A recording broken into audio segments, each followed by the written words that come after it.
Advice number 1 is don't buy junk food.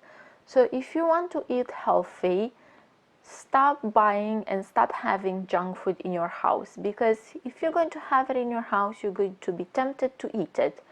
So when you go shopping, just don't buy it, leave it in the store. It will do your health a lot of good, and also your wallet will be really happy.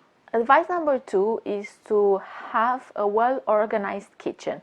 And I know maybe you're going to look at me like, what does this have to do with eating healthy and saving money? Well, I'm going to tell you. If you have a well-organized kitchen, then you'll be able to see everything that you have in your pantries, and you will not buy double of some stuff. And I know you can't contradict me, because I've been there, and there's a lot of houses now where you have at least one condiment that you have 2 of, and because you didn't see that you had it and you went shopping and bought a new one. I know. But if you have a well-organized kitchen, you'll be able to see everything that you have in your pantry, and you will not buy double of any. So that will save you money. Advice number 3 is to start making a list of what you have in the house. So what I mean by this, what I do before I do my shopping list and before I do my shopping is to get a piece of paper, get a pen, and just open my fridge, freezer, open all the cabinets, and just make a list of all the things that I have in the house, in the fridge, in my kitchen at that moment. And because this will be my base of making the shopping list. Advice number 4 is to make a list of all the recipes that you want to cook. So after you've made the base that I've talked about, so all the things that you have in the house, then you're going to look at this, and these ingredients are going to be the inspiration for all the recipes that you will cook.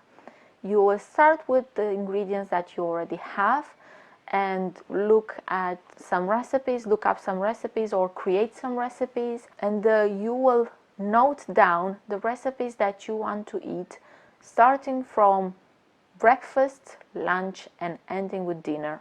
You will write them down and use the first list, the one that with the ingredients that you have in the house, as an inspiration to do so. Advice number 5 is to shop for a week. So these recipes that we talked about earlier, you are going to write down recipes for a week. And the reason I am talking about a week is because if you go to the store each day, you are going to buy stuff every day, and you are always going to buy stuff that you don't actually need. You are always going to be tempted to buy junk food that you don't want because you want to eat healthy, and that's normal because the shops are made so that you do that. Each and every one of us is going to do that because that's how the marketing of the shops is done, and it's really clever, and there's a lot of money spent on that. So yeah, it works, and it will make you buy things that you actually don't really want to buy, because that's the purpose of it. But if you go to the store once a week, then the possibility of you buying more stuff than you need is already cut by 5 days, let's say. Also, the second reason that I say you should make the recipe list for a week is because if you go shopping for more than a week and you buy products that will spoil, most of products will spoil in more than a week. So it's a shame to buy and try to save money for more than a week, because that wouldn't work, because you wouldn't have time to actually use all the products. So a week is the ideal time to do your shopping for. Advice number 6 is to don't waste food.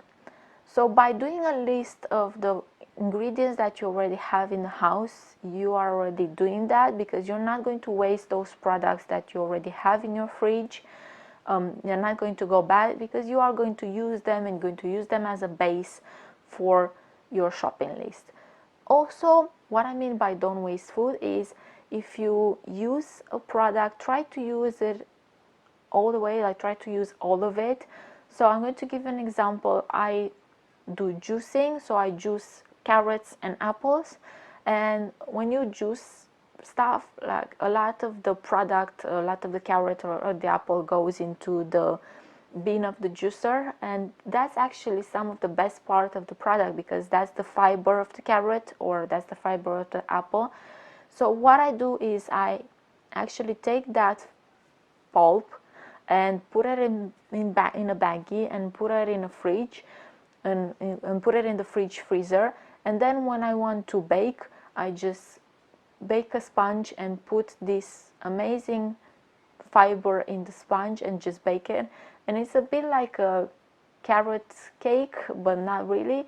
It's just a sponge with carrot in it, and it's really yummy, and it has all that fiber in it that you will normally throw away. So always try to think of the products that you're using. Try to think of using them at maximum capacity, and you can come up with your own ideas. I'm sure that you are very inventive and you'll be able to do that. But if you need more ideas, there's a lot of zero waste houses or zero waste books out there that you can buy, and they will give you some ideas of how to do that. Advice number 7 is try to have a full diversified diet. So what I mean by this, when you do your check of the ingredients that you have in the house, and you have, let's say, some protein in the fridge freezer, you have some fish or you have some meat, well, that's one thing that you are going to have in your diet. You're going to have protein. Next to that protein is good if you can have some vegetables.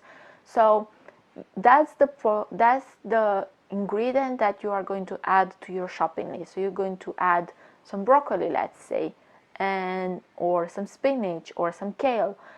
And if you put those two together, then you're going to have a very healthy meal, and you are going to save money, because basically you're going to use the protein that you already had in the house. So you're not going to buy it, and you're not going to waste the one that you already have in the house that you might have forgotten about. Advice number 8 is to keep your shopping list closely. So when we do the base of the products that we have in the house, then we do the second list of the recipes that we want to cook for the week, and then the shopping list is basically the recipes minus the list of the products that we have in the house. So all the ingredients that we're missing, that we don't already have in the house, we're going to put on the shopping list. And when you go shopping, keep this list in your hand, take a pen, and always cross off what you bought, and don't buy anything that is not on the list. That's a challenge, and I dare you to do that. I challenge you to do that, because that is a challenge. As I said, the supermarkets are made so we buy extra. Even when you shop online, there's always things that will pop off, and they will ask you, well, you bought this last time, or don't you want this? We have this offer, don't you want that? Because that's how they're made. They are made so they want you to buy more stuff. They want you to buy as much as you can, because that's how they make money. But that's not how you make money, and that's not how you're going to have a healthy diet. So you keep to your list, you keep to what you've set up to eat in that week. Advice number 9 is to buy in bulk or buy in offer. So when you go shopping, if let's say you want to buy some rice, and you see that there's a pack of rice that is for 1 kilo, but there's another one that is for 2 kilos, and if you buy the 2 kilo one, that will be cheaper per kilo, because you have to be careful of that, because sometimes if you buy the bigger one, it's not actually cheaper. You have to calculate how much it will be per kilo. So if you buy the bigger one, it might be cheaper per kilo, but you don't actually need 2 kilos of rice. That's fine. You can buy the 2 kilo one and keep it in your cupboard, because rices will not spoil. The rice doesn't spoil that easy, and you can keep it in your cupboard and you will use it, because you will put it on your next week shopping list or your next week list of things that you have in the house, and so forth and so forth. And you will always have it on the list of the things that you have in the house, so you always have it in the back of your head that you have that in the house. You are more likely to actually use it. And advice number 10, and and possibly the biggest advice that I can give you, and I'm going to really stretch this, is to buy local grown products. So the reason I say this is because our bodies are made to adapt to where we live. So if we buy bananas, I know I'm going to give this example because a lot of people buy bananas, and I know a lot of you might not like me for saying this, but we are not made to eat bananas, people, because we don't live in that climate where bananas grow. Bananas don't grow in UK or in other countries. They only grow in really, really warm countries, and there's a reason for that. So if you buy that product will be more expensive because it's come a long way to the country that you're at, because it doesn't grow in that country. Whilst if you buy local products, like let's say apples or pears, those products grow in the country that you're at, so they won't be as expensive. Also, your body is adjusted to digest that product better than the banana or any other product that you buy from a different country that grows in a different country, because as I said, our bodies are made to adapt and adjust to the climate that we live in. So that's why it's really important for us to eat the fruit and the vegetables that grow in the country that we live in. Those products are going to be processed by our body exactly as they should, and we're going to get all those nutrients that we need from those products. Also, you're going to save money because they're not going to be as expensive as imported products, and it's much more likely that they will be healthier products, because if you buy from local grown farmers products, let's say, those ones, it's much more likely that they're going to be healthier and not with pesticides or other stuff on them. So you support the local economy and you save money, and you're going to eat healthier, basically. So that's why I'm a really big fan, and I really stretch this to buy local grown products. Okay, so that was all the 10 advice that I had for you to eat healthier and save some money whilst doing that. If you like this video, don't forget to give it a thumbs up. If you haven't done so already, please don't forget to subscribe to my channel and click on that ring bell button so you get notified every time when I upload a new video. And also don't forget to love yourself and love life with everything that it has to offer.